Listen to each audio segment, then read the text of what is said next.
अख्तर एक गांव में अपनी बेगम के साथ रहता था। अख्तर गरीबी से बहुत परेशान था। ना उसके पास खुद की जमीन थी, न पैसा की रोजगार कर सके।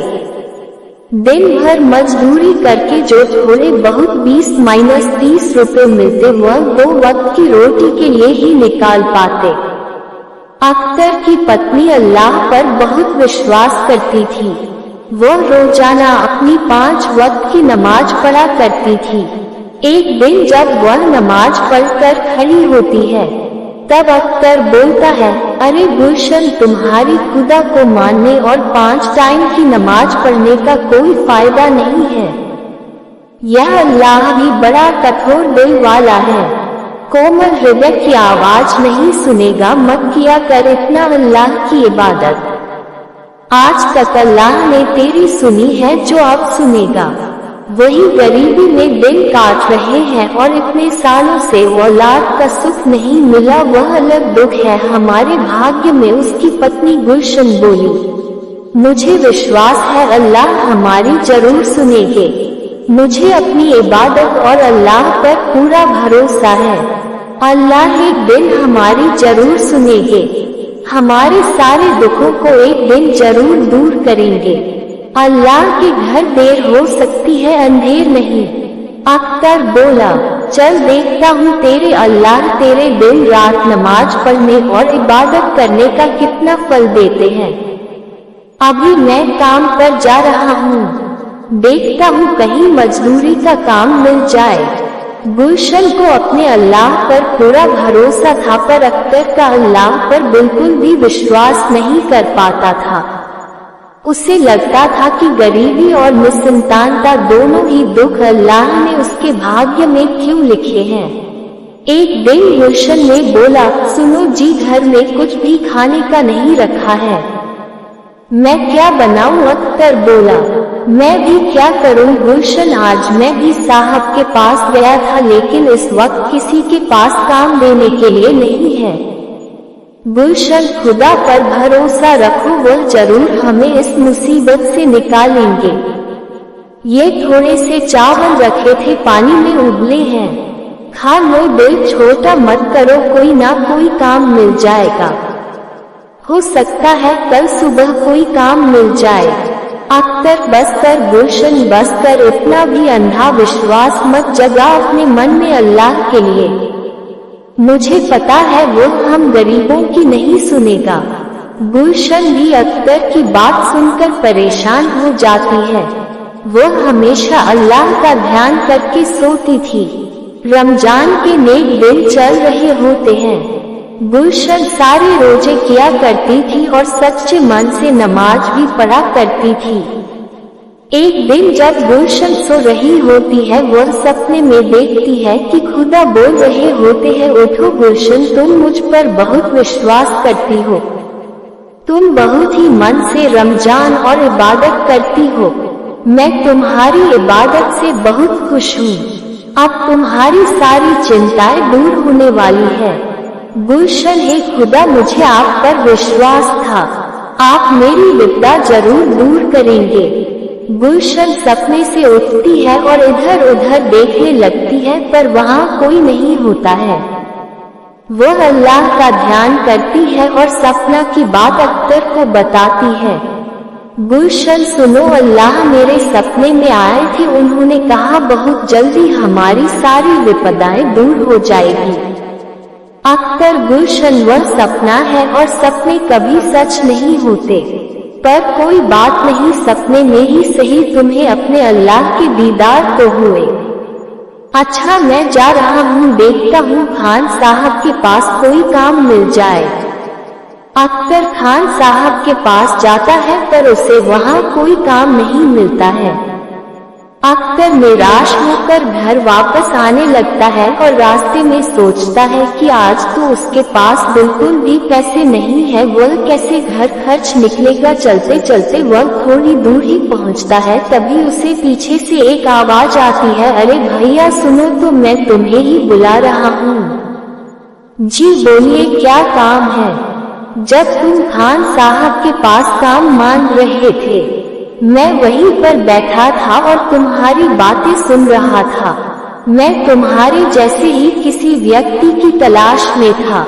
बेटा, क्या तुम मेरे लिए काम करना चाहोगे? मैं तुम्हें अच्छे दाम दूंगा। क्या नाम है तुम्हारा? हाँ, मेरा नाम अख्तर है। मुझे अभी पैसों की बहुत जरूरत है। आपकी बड़ी मेहरबानी होगी अगर मुझे कोई काम मिल जाए तो बताए ना मुझे क्या करना होगा। मैं बहुत बूढ़ा हो चुका हूँ। कुछ सालों से मेरी इच्छा थी कि मैं मक्का से जमजम का पानी लाऊं और यहाँ जरूरतमंद लोगों को मस्जिद में दूं, पर मेरी उम्र इतनी हो चुकी है कि मैं थोड़ा दूर भी चलकर थक जाता हूँ। क्या तुम मेरे लिए मक्का की परिक्रमा कर सकते हो और वहाँ का पानी भरकर ला सकते हो? यदि हाँ तो मैं तुम्हें इस पूरे काम के लिए 1 लाख रुपए दूंगा। बूढ़े व्यक्ति की बात सुनकर अख्तर को 2 मिनट के लिए विश्वास नहीं हुआ कि अचानक 1 लाख रुपए कमाने का उसे मौका मिल गया। उसने सपने में भी 1 लाख रुपए कमाने का नहीं सोचा था। अख्तर ने बूढ़े व्यक्ति को एकदम हाँ कह दी, क्योंकि उसे पता था कि वह इस वक्त गरीबी और लाचारी में कमाने का नहीं सोचा था। अख्तर ने बूढ़े व्यक्ति को एकदम हाँ कह दी, क्योंकि उसे पता था कि वह इस वक्त गरीबी और लाचारी में किस तरह दिन काट रहा था। उसके पास कोई काम नहीं था। अख्तर बूढ़े व्यक्ति से बोला, ठीक है बाबा, मैं आपका काम कर दूंगा। मैं मक्का से जमजम का पानी ले आऊंगा। बाबा ठीक है, तुम कल सुबह ही मक्का के लिए निकल जाओ। फिर जब तुम वापस आओगे तो मैं तुम्हें पूरी रकम दे दूंगा। ये कुछ पैसे रखो, रास्ते में तुम्हारे काम आएंगे। बूढ़े व्यक्ति को मक्का से जमजम का पानी लाने के लिए हाँ बोलकर अख्तर घर आ जाता है और गुलशन को बताता है। गुलशन भी यह बात सुनकर बहुत खुश होती है और अख्तर के जाने की तैयारी करती है। अगले दिन सुबह अख्तर मक्का के लिए निकल जाता है। वह तो सिर्फ इसी इच्छा से पानी लेने जा रहा था, जैसे ही वह जमजम का पानी ले आएगा उसे रकम मिल जाएगी जिससे उसकी गरीबी दूर होगी। अख्तर मक्का पहुंच जाता है और परिक्रमा कर जमजम का पानी भर लेता है। अख्तर अकेला ही मक्का के लिए निकला था, इसलिए जब वह अकेला आ रहा होता है तो रास्ते में उसे बहुत से लोग मिलते हैं जो अल्लाह की इबादत कर रहे होते हैं। अख्तर भी अल्लाह की इबादत करता हुआ वापस आ रहा होता है। तभी आते समय अख्तर को एक झाड़ी के पास से आवाज आ रही होती है, बहुत प्यास लगी है, बहुत प्यास के मारे मेरा गला सूख रहा है, कोई मेरी मदद करो। अख्तर बोला, अरे आप कौन है बाबा और यहाँ कैसे, वह भी इस हालत में? बूढ़ा, यही पास के गांव में रहता हूँ, मेरी आंखें नहीं है बेटा, मैं देख नहीं सकता। भोजन की तलाश में गांव से दूर निकल आया और रास्ता भटक गया। मुझे बहुत प्यास लगी है बेटा, 2 घूंट पानी पिला दो, अल्लाह तुम्हारा भला करेंगे। अख्तर मन में सोचता है, क्या करूं, मेरे पास पीने का पानी नहीं है, बस यही जमजम का पानी है जो उन बूढ़े बाबा के लिए लेकर जाना है। अगर मैं यह पानी इन्हें पिला दूंगा तो उन्हें क्या बोलूंगा? यह पानी तो जरूरतमंद और परेशान लोगों के लिए है और लाचार बाबा को जो प्यास से व्याकुल हो रहे हैं, ऐसे तो नहीं छोड़ सकता ना। मैं इन्हें पानी पिला देता हूँ और उन बूढ़े बाबा को बोल दूंगा कि मैं पानी नहीं ला सका। शायद मेरी किस्मत में पैसा कमाना लिखा ही नहीं था। अख्तर उस व्यक्ति को मक्का का जमजम का पानी पिला देता है और व्यक्ति की प्यास बुझ जाती है। वह अख्तर को शुक्रिया कहता है और बोलता है, मेरी सहायता की मेरी प्यास बुझाए, अल्लाह तुम्हें हमेशा खुश रखे बेटा। आज तुमने इस अंधे फकीर को पानी पिलाया है, मैं भी तुम्हें कुछ देना चाहता हूँ। ये पोटली अपने पास रखो और घर जाकर ही इस पोटली को खोलना। अख्तर, बाबा मैं आपको घर छोड़ देता हूँ, आप अकेले कैसे जाओगे? फकीर, नहीं बेटा, मैं चला जाऊंगा। तुम्हें भी तो समय पर घर पहुंचना होगा। तुम्हारी बेगम गुलशन तुम्हारी राह देख रही होगी। अख्तर अपने घर की तरफ चल पड़ता है। रास्ते भर अख्तर यही सोचता है वह बूढ़े बाबा को क्या जवाब देगा। रमजान का भी आखिरी दिन है, दोबारा पानी लेने नहीं जा सकता, वह ईद पर नहीं पहुंच पाएगा।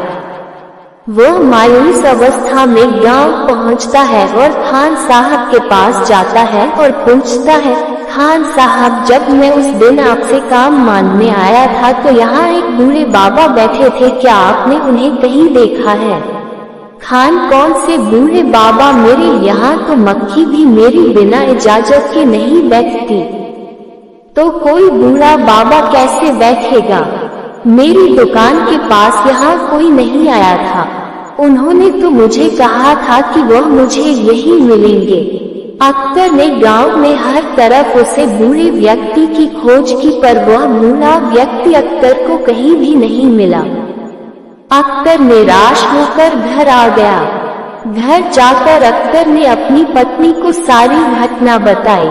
गुलशन बोली, सुनो जी, आपने जिन बाबा को जमजम का पानी पिलाया था, क्या उन्हें मेरा नाम बताया था? अरे गुलशन, मैं तो उस बाबा को तुम्हारा नाम नहीं बताया था, फिर भी उन्होंने कहा कि तुम्हारी बेगम गुलशन तुम्हारी राह देख रही होगी। इतना कहा और यह पोटली दी और इसे घर जाकर ही खोलने को कहा। ये सब क्या हो रहा है? गुलशन, आप पोटली खोल कर देखो क्या है इसमें, और बाबा ने कि आपको क्यों दी है? अख्तर पोटली खोलकर देखा तो उसमें 1 लाख रुपए थे।